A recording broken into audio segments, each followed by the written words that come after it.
В Ленске еще накануне во всех учреждениях города прошли встречи с ветеранами, фотовыставки, спортивные и музыкальные вечера, посвященные празднику. Сегодня также состоялся торжественный митинг. Сергей Евсюков продолжит. В рядах Ленского бессмертного полка сотни ленчан. Люди с фотографиями близких родственников, принимавших участие в Великой Отечественной войне, проходят маршем по центральной улице города. Идут и вспоминают тех, кто отдал жизнь за счастье современных поколений, кто шагнул в бессмертие, кто заслужил вечную память.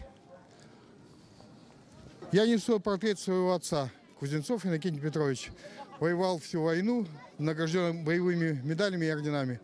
За бои на тяжелой на Днепре награжден орденом Красной Звезды.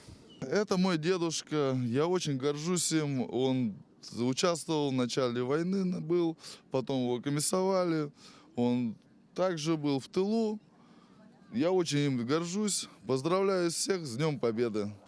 Гордость за предков, родственников, ковавших победу на фронте и в тылу, память о них – вот лейтмотив праздничного шествия и незабываемой славы советского народа, нескончаемый поток людей и песни победы. Ходила на берег Катюша, на высокий берег на крутой. Я знаю то, что на войне погибло очень много людей, и там была моя бабушка и дедушка.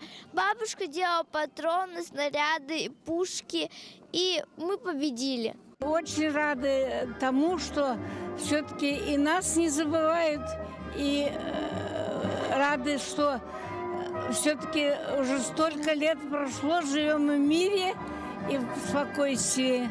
Для меня прежде всего это память о моем отце-фронтовике, о моей маме. Это как бы второй родительский день у меня.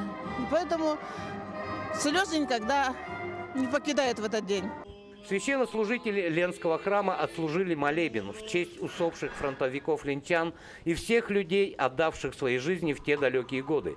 Участники митинга почтили память минутой молчания и возложили венки и цветы к мемориалу Вечного огня, символу незабываемой славы и благодарности поколению, отстоявшему свободу и независимость страны. Сергей Евсюков, Виталий Андреев, Ленск.